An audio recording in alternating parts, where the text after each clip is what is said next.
नमस्कार बच्चों, कैसे हैं आप सब। आशा करती हूँ अच्छे होंगे और अपनी पढ़ाई भी आप अच्छे से कर रहे होंगे।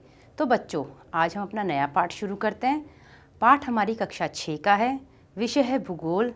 पाठ का नंबर है 5 और पाठ का नाम है पृथ्वी के प्रमुख परिमंडल। तो बच्चों, आप ये चित्र देखिए जो मैंने बनाया है। आप इस चित्र को ध्यान से देखो बच्चों, आपको इसमें क्या क्या दिख रहा है। सबसे पहले हम ऊपर से शुरू करते हैं। आपको बादल दिख रहे हैं, आपको पक्षी दिख रहे हैं, आपको यहाँ पे वायुमंडल लिखा हुआ दिख रहा है। ये हमारा वायुमंडल है। अगर साधारण शब्दों में कहूँगी मैं तो पृथ्वी चारों तरफ से वायु से घिरी हुई है। अलग अलग गैसों से बनी हुई ये वायु हैं, तो इसे हम वायुमंडल कहेंगे। दूसरा आप चित्र में देखो, यहाँ स्थल मंडल लिखा हुआ है। यहाँ आपको पहाड़ दिख रहे हैं, यहाँ आपको मैदान दिख रहे हैं, पेड़ दिख रहे हैं, घर दिख रहे हैं। तो यहाँ पर ये पूरी जो ज़मीन है हमारी, इसे हम कहते हैं स्थल मंडल। तीसरा मंडल है हमारा जल मंडल। जल मंडल में आप देख रहे हो नदी निकल रही है पहाड़ों से। ये पूरा पानी बादलों से जो वर्षा हो रही है, जो पानी है इन नदियों में जा रहा है। ये तालाब, यहाँ पर भी जल मंडल है। तो हमारे तालाब, हमारे नदियाँ, हमारे झरने, ये सब जल मंडल के अंतर्गत आते हैं। तो बच्चों, आज हम इन्हीं परिमंडल के बारे में पढ़ने वाले हैं। बच्चों, एक चौथा परिमंडल है जो मैंने यहाँ लिखा नहीं है, वो आपको ऐसे कोई बता सकता है बच्चों? उसका नाम है जैव मंडल या जीव मंडल। जहाँ ये सब तीनों मंडल मिलते हैं उसको कहते हैं हम जीव मंडल या जैव मंडल। आइए बच्चों, आज का पाठ हम शुरू करें। तो बच्चों, आपने पिछले अध्याय में पढ़ा था पृथ्वी एकमात्र ऐसा ग्रह है जहाँ जीवन है। मानव यहाँ जीवित रह सकता है क्योंकि जीवन के लिए यहाँ पर आवश्यक तत्व है, जैसे भूमि, जल तथा हवा पृथ्वी पर मौजूद हैं। पृथ्वी की सतह ऐसी है जिसमें पर्यावरण के तीनों महत्वपूर्ण घटक आपस में मिलते हैं तथा एक दूसरे को प्रभावित करते हैं।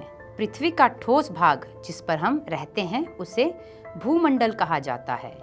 गैस की परतें जो पृथ्वी को चारों ओर से घेरती है उसे वायुमंडल कहा जाता है, जहां ऑक्सीजन, नाइट्रोजन, कार्बन डाइऑक्साइड और दूसरी गैसें पाई जाती हैं। पृथ्वी के एक बहुत बड़े भाग पर जल पाया जाता है जिसे जलमंडल कहा जाता है। जलमंडल में जल की सभी अवस्थाएं जैसे बर्फ, जल एवं जलवाष्प सम्मिलित हैं। चौथा है जीव मंडल। एक सीमित क्षेत्र है जहां स्थल, जल एवं हवा एक साथ मिलते हैं, जहां सभी प्रकार के जीवन पाए जाते हैं। आइए बच्चों, आपको शब्दों की उत्पत्ति के बारे में बताऊं। आपको पता है ग्रीक एक भाषा है। ग्रीक भाषा में लिथास का अर्थ है पत्थर, एटमास का अर्थ है वाष्प, हुडर का अर्थ है जल, बायोस का अर्थ है जीवन। इसीलिए हम अंग्रेजी में भूमंडल को लिथोस्फेयर, वायुमंडल को एटमॉस्फेयर और जलमंडल को हाइड्रोस्फेयर और जीवमंडल को बायोस्फेयर कहते हैं। इन सब की उत्पत्ति ग्रीक भाषा के इन्हीं शब्दों से हुई है। तो आओ बच्चों, मैं आपको अब एक एक परिमंडल के बारे में जानकारी दूं। तो सबसे पहला परिमंडल है हमारा भूमंडल। पृथ्वी के ठोस भाग को भूमंडल कहा जाता है। ये भूपर्टी की चट्टानों तथा मिट्टी की पतली परतों का बना होता है जिसमें जीवों के लिए पोषक तत्व पाए जाते हैं। पृथ्वी की सतह को दो मुख्य भागों में बांटा जा सकता है। बड़े स्थलीय भूभाग को महाद्वीपों के नाम से जाना जाता है तथा बड़े जलाशयों को महासागरीय बेसिन के नाम से जाना जाता है। विश्व के सभी महासागर आपस में एक दूसरे से जुड़े हुए हैं। चित्र 5.1 में विश्व के मानचित्र को देखिए। क्या सभी स्थलीय भूभाग एक दूसरे से आपस में जुड़े हुए हैं? अच्छा बच्चों, अब हम बात करते हैं समुद्र जल की। समुद्री जल का तल सभी जगह समान होता है। स्थल की ऊंचाई को समुद्र तल से मापा जाता है जिसे शून्य माना जाता है। विश्व का सबसे ऊंचा शिखर माउंट एवरेस्ट समुद्र तल से 8,848 मीटर ऊंचा है। विश्व का सबसे गहरा भाग प्रशांत महासागर का मैरियाना गर्त है जिसकी गहराई 11,022 मीटर है। क्या आपने कभी कल्पना की है कि समुद्र की गहराई पृथ्वी के सबसे ऊंचे भाग से इतनी अधिक भी हो सकती है? तो बच्चों, क्या आप जानते हैं न्यूजीलैंड के एडमंड हिलेरी तथा भारत के तेंजिंग नोर्गे शेरपा 29 मई 1953 में पृथ्वी के सबसे ऊंचे शिखर माउंट एवरेस्ट पर चढ़ने वाले पहले व्यक्ति थे। जापान की जुंको ताबेई विश्व की पहली महिला थी जिसने 16 मई 1975 को एवरेस्ट पर कदम रखा। बिछेंद्री पाल भारत की पहली महिला थी जिसने 23 मई 1984 को एवरेस्ट पर अपना कदम रखा। तो बच्चों, आप देख सकते हो कि लोग इतने ऊंचे पहाड़ों पर भी चढ़े हैं जिसे हम सबसे ऊंचा शिखर विश्व का मानते हैं। तो बच्चों, आओ हम अब अपने एक एक महाद्वीप की जानकारी आपको दें। तो बच्चों, फिर से आप लोग मानचित्र 5.1 देखो। सबसे पहले आपको यहाँ पर 7 प्रमुख महाद्वीप दिख रहे हैं। ये विस्तृत जलराशि के द्वारा एक दूसरे से अलग हैं। ये महाद्वीप हैं एशिया, यूरोप, अफ्रीका, उत्तर अमेरिका, दक्षिण अमेरिका, ऑस्ट्रेलिया तथा अंटार्कटिका। ध्यान दीजिए कि स्थल का बहुत बड़ा भाग उत्तरी गोलार्ध में पाया जाता है। तो सबसे पहले हम बात करेंगे एशिया महाद्वीप की। ये महाद्वीप विश्व का सबसे बड़ा महाद्वीप है। ये पृथ्वी के कुल क्षेत्रफल के 1/3 भाग में फैला है। ये महाद्वीप पूर्वी गोलार्ध में स्थित है। कर्क रेखा इस महाद्वीप से होकर गुजरती है। एशिया के पश्चिम में यूराल पर्वत है जो इसे यूरोप से अलग करता है। चित्र 5.1 में देखें। यूरोप एवं एशिया के संयुक्त भूभाग को यूरेशिया, यूरोप प्लस एशिया कहा जाता है। इसी से बना हमारा यूरेशिया। अगला महाद्वीप है हमारा यूरोप। यूरोप एशिया से बहुत छोटा है। ये महाद्वीप एशिया के पश्चिम में स्थित है। आर्कटिक वृत्त इससे होकर गुजरता है। ये 3 तरफ से जल से घिरा है। विश्व के मानचित्र को देखिए एवं इसकी स्थिति को पता करें। अगला है हमारा अफ्रीका। अफ्रीका एशिया के बाद विश्व का दूसरा सबसे बड़ा महाद्वीप है। विषुवतीय वृत्त या 0 डिग्री अक्षांश इस महाद्वीप के लगभग मध्य भाग से होकर गुजरती है।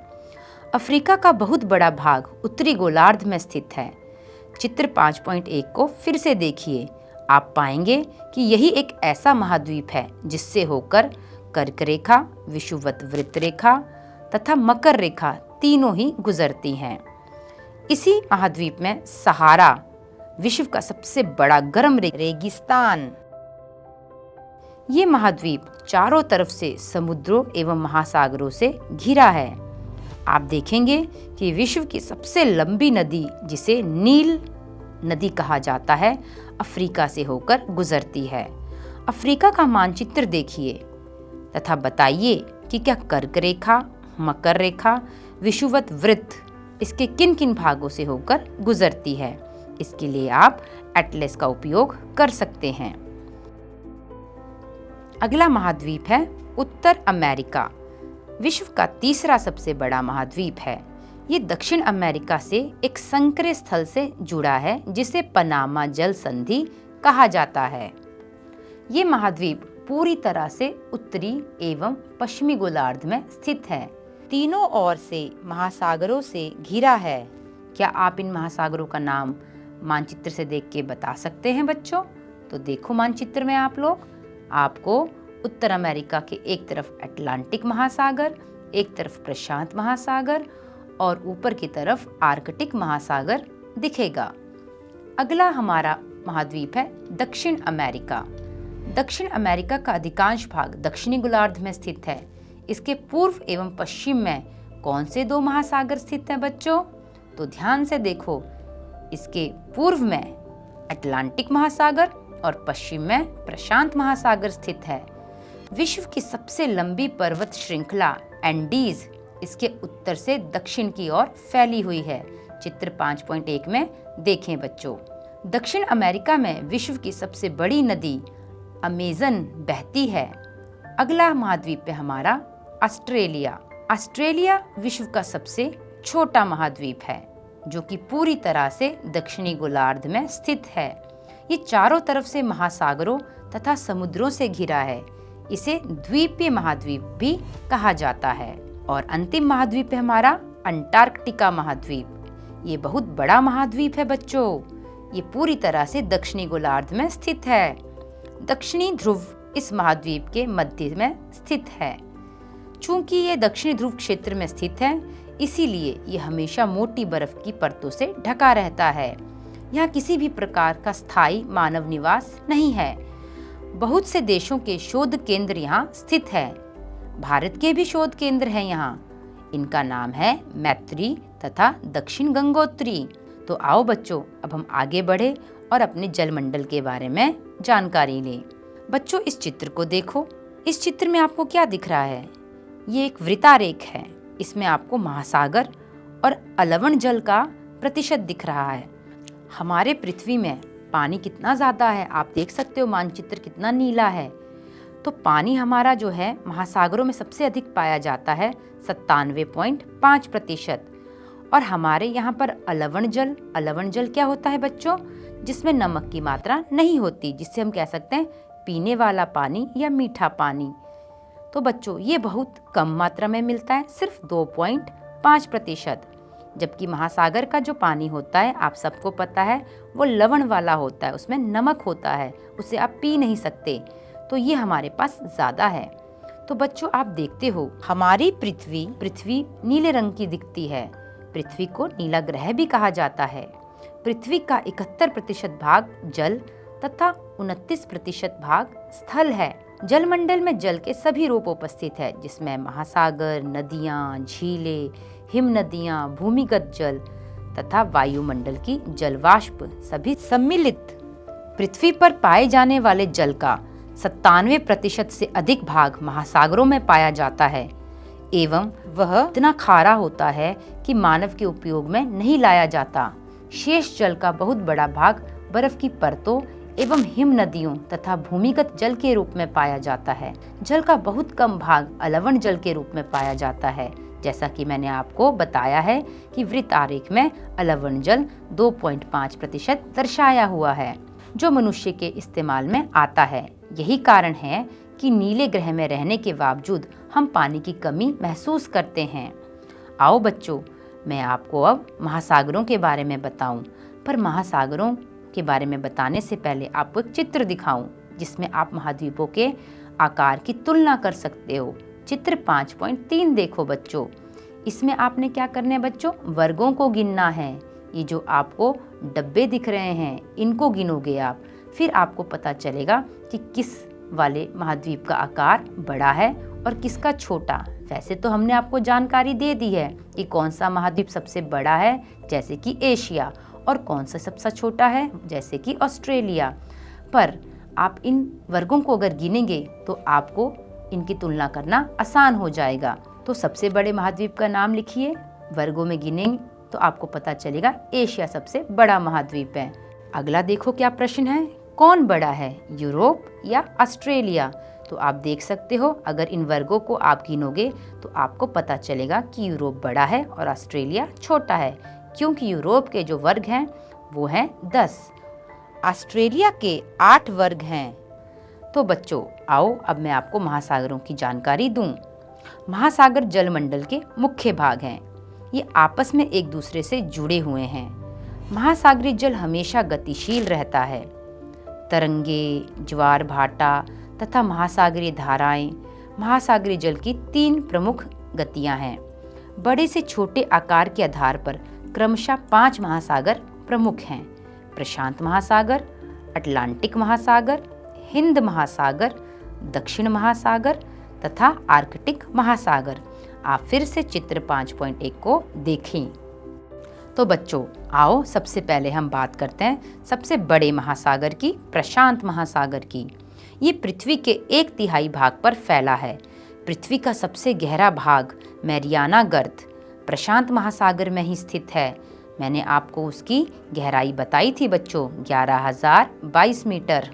प्रशांत महासागर लगभग वृत्ताकार है। एशिया, ऑस्ट्रेलिया, उत्तर एवं दक्षिणी अमेरिका इसके चारों ओर स्थित है। बच्चों, अब हमारा अगला महासागर अटलांटिक महासागर, ये विश्व का दूसरा सबसे बड़ा महासागर है। ये अंग्रेजी भाषा के एस अक्षर के आकार का है। इसके पश्चिमी किनारे पर उत्तर एवं दक्षिण अमेरिका है तथा पूर्वी किनारे पर यूरोप एवं अफ्रीका है। अटलांटिक महासागर की तटरेखा बहुत अधिक दंतुरित है। दंतुरित क्या होता है बच्चों? कटी फटी। आप इस चित्र को देख सकते हो, आपको दिखेगा कि इस तरफ तो है जहाँ लिखा है दंतुरित तटरेखा, कितनी सारी कटी फटी है। तो बच्चों, ये अनियमित एवं दंतुरित तटरेखा प्राकृतिक पोताशियों एवं पतनों के लिए आदर्श स्थिति है। व्यापार की दृष्टि से ये सबसे व्यस्त महासागर है, क्योंकि यहाँ पर सबसे ज़्यादा जहाज़ों का आना जाना लगा रहता है और इसी की वजह से चारों महाद्वीपों के बीच बहुत ही ज़्यादा व्यापार होता है। अगला महासागर है हमारा हिंद महासागर। हिंद महासागर ही एक ऐसा महासागर है जिसका नाम किसी देश के नाम पर है, यानी भारत के नाम पर रखा गया है। ये महासागर लगभग त्रिभुजाकार है। इसके उत्तर में एशिया, पश्चिम में अफ्रीका तथा पूर्व में ऑस्ट्रेलिया स्थित है। अगला महासागर दक्षिणी महासागर, ये अंटार्कटिक महाद्वीप के चारों ओर से घेरता है। ये अंटार्कटिक महाद्वीप से उत्तर की ओर 60 डिग्री दक्षिणी अक्षांश तक फैला हुआ है। अगला महासागर है आर्कटिक महासागर। ये उत्तर ध्रुव वृत्त में स्थित है। ये उत्तर ध्रुव के चारों ओर फैला है। ये प्रशांत महासागर से छिछले जल वाले एक संकरे भाग से जुड़ा है, जिसे बेरिंग जल संधि के नाम से जाना जाता है। मैंने अभी थोड़ी देर पहले आपको जल संधि के बारे में बताया था। जब दो जल, चाहे वो समुद्र का हो या महासागर का हो या दोनों ही महासागरों का हो, जब वो मिलता है तो उसे जल संधि कहा जाता है। तो ये बेरिंग जल संधि है। यहीं पर हमारे प्रशांत महासागर और आर्कटिक महासागर दोनों मिलते हैं। ये उत्तर अमेरिका के उत्तरी तटों तथा यूरेशिया से घिरा है। तो बच्चों, जलमंडल, स्थलमंडल हमारे 2 मंडल हो गए। अब हमारा तीसरा मंडल है वायुमंडल। बच्चों, आप इसके लिए चित्र 5.4 देखें। बच्चों, आपको क्या दिख रहा है इस चित्र में? आपको सबसे नीचे कुछ घर दिख रहे हैं, बादल दिख रहे हैं और पेड़ पौधे दिख रहे हैं, है ना? उसके बाद आपको उसके ऊपर क्या दिख रहा है बच्चों? एक पैराशूट दिख रहा है, हवाई जहाज दिख रहा है और उस पे लिखा है क्षोभ मंडल। तो ये हमारे वायुमंडल की पहली परत है। उसके ऊपर आपको दिख रहा है अगला मंडल, आपको समताप मंडल दिख रहा है। बच्चों, यहाँ पर मौसम संबंधी घटनाएं नहीं होती, ये उससे बिल्कुल मुक्त होता है। यहाँ इसीलिए हवाई जहाज उड़ाने के लिए आदर्श परिस्थितियाँ होती हैं। अगला मंडल हमारा मध्य मंडल है। ये वायुमंडल की तीसरी परत है। उसके बाद है आयन मंडल और यहाँ पे भी आपको दिख रहा है चित्र में। और सबसे ऊपर है बहिर्मंडल। यहाँ पे आपको कुछ उपग्रह दिखाई दे रहे हैं। तो चित्र को ध्यान से देख लिया बच्चों। अब मैं आपको इसकी विस्तृत जानकारी देने वाली हूँ। हमारी पृथ्वी चारों ओर से गैस की एक परत से घिरी हुई है, जिसे वायुमंडल कहा जाता है। वायु की ये पतली परत इस ग्रह का महत्वपूर्ण एवं अटूट भाग है। ये हमें ऐसी वायु प्रदान करती है जिससे हम लोग सांस लेते हैं। ये वायुमंडल हम लोगों को सूर्य की कुछ हानिकारक किरणों से बचाता है। इन हानिकारक किरणों का नाम क्या है बच्चों? आपको नहीं पता? कोई बात नहीं, मैं बताती हूँ। इनका नाम है पराबैंगनी किरणें, जिसे अंग्रेजी में अल्ट्रा वायलेट रेज भी कहा जाता है। तो बच्चों, वायुमंडल 1600 किलोमीटर की ऊंचाई तक फैला है। वायुमंडल को उसके घटकों, तापमान तथा अन्य के आधार पर 5 परतों में बांटा जाता है। आपने चित्र में देखा था, पहली परत क्षोभ मंडल, दूसरी परत समताप मंडल, तीसरी मध्य मंडल, चौथी आयन मंडल और 5वीं बहिर्मंडल। तो बच्चों, आओ मैं आपको आगे बताऊं। वायुमंडल मुख्यतः ऑक्सीजन एवं नाइट्रोजन का बना है, जो कि साफ तथा शुष्क हवा का 99% भाग है। आयतन के अनुसार नाइट्रोजन 78%, ऑक्सीजन 21% तथा दूसरी गैसें जैसे कार्बन डाइऑक्साइड, आर्गन इत्यादि की मात्रा 1% है। ऑक्सीजन सांस लेने के लिए आवश्यक है, जबकि नाइट्रोजन प्राणियों की वृद्धि के लिए आवश्यक है। कार्बन डाइऑक्साइड यद्यपि बहुत कम मात्रा में है, लेकिन ये पृथ्वी द्वारा छोड़ी गई ऊष्मा को अवशोषित करती है, जिससे पृथ्वी गर्म रहती है। ये पौधों की वृद्धि के लिए भी आवश्यक है। ऊंचाई के साथ वायुमंडल के घनत्व में भिन्नता आती है। ये घनत्व समुद्री तल पर सबसे अधिक होता है तथा जैसे जैसे हम ऊपर की ओर जाते हैं, ये तेजी के साथ घटता जाता है। आप जानते हैं, पहाड़ों पर पर्वतारोहियों को हवा के घनत्व में कमी होने के कारण सांस लेने में कठिनाई होती है। ऊंचाई पर सांस लेने के लिए उन्हें अपने साथ ऑक्सीजन सिलेंडर लेके जाना पड़ता है। जैसे जैसे हम ऊपर की ओर जाते हैं, तापमान भी घटता जाता है। वायुमंडल पृथ्वी पर दबाव डालता है। ये एक स्थान से दूसरे स्थान पर अलग अलग होता है। आओ बच्चों, अब हम अपना चौथा मंडल देखें, जिसे जीव मंडल कहते हैं। जीव मंडल स्थल, जल तथा हवा के बीच का एक सीमित भाग है। ये वे भाग है जहाँ जीवन मौजूद है। यहाँ जीवों की बहुत सी प्रजातियाँ हैं, जो कि सूक्ष्म जीवों तथा बैक्टीरिया से लेकर बड़े स्तनधारियों के आकार में पाई जाती हैं। मनुष्य सहित सभी प्राणी जीवित रहने के लिए एक दूसरे से तथा जीव मंडल से जुड़े हुए हैं। जीव मंडल के प्राणियों को मुख्यतः दो भागों, जंतु जगत एवं पादप जगत में विभक्त किया जाता है। पृथ्वी के ये तीनों परिमंडल आपस में पारस्परिक क्रिया करते हैं तथा एक दूसरे को किसी न किसी रूप में प्रभावित करते हैं। उदाहरण के लिए, लकड़ी तथा खेतों के लिए वनों को काटा जाए तो इससे ढलुआ भाग पर मिट्टी का कटाव तेजी से होने लगता है। हाल ही में सुनामी के कारण अंडमान एवं निकोबार द्वीप समूहों का कुछ भाग पानी में डूब गया। झीलों तथा नदियों में दूषित पदार्थों के प्रवाहित होने से उसका जल मानव के इस्तेमाल के लायक नहीं रह जाता। ये जल दूसरे जीवों को भी नुकसान पहुंचाता है। उद्योग, तापीय विद्युत संयंत्रों तथा गाड़ियों का उत्सर्जी पदार्थ वायु को प्रदूषित करता है। कार्बन डाइऑक्साइड वायु का एक महत्वपूर्ण घटक है, लेकिन कार्बन डाइऑक्साइड की मात्रा में वृद्धि के कारण पृथ्वी के तापमान में वृद्धि हो रही है। इसे भूमंडलीय तापन कहा जाता है। इसीलिए भूमंडल, वायुमंडल तथा जलमंडल के बीच के प्राकृतिक संतुलन को बनाए रखने के लिए पृथ्वी के संसाधनों के सीमित उपयोग की आवश्यकता है। तो बच्चों, आशा करती हूँ आपको सभी मंडल समझ आ गए होंगे। आइए प्रश्न उत्तर करें। जलमंडल में जल की कौन कौन सी अवस्थाओं को सम्मिलित किया जाता है? विकल्प हैं जल, बर्फ, जलवाष्प या उपरोक्त सभी।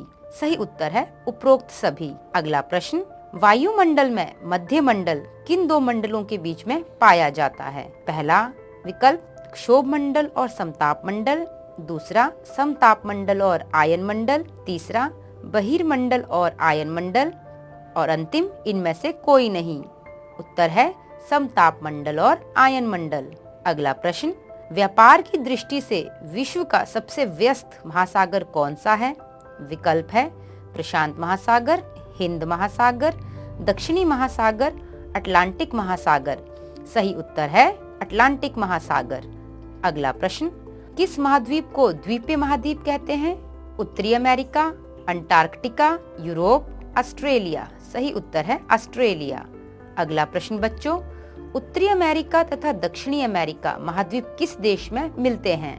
विकल्प हैं Panama, Costa Rica, Nicaragua, Honduras. सही उत्तर है पनामा। तो बच्चों, मुझे आशा है कि आपको ये पाठ समझ में आया होगा और आपको हमारी वीडियो अच्छी लगी होगी। तो इस पाठ में हमने जलमंडल, स्थलमंडल, वायुमंडल के साथ साथ हमारे महाद्वीप और महासागरों का ज्ञान भी प्राप्त किया। तो बच्चों, ध्यान से पढ़िएगा, स्वस्थ रहिए, सुरक्षित रहिए। धन्यवाद।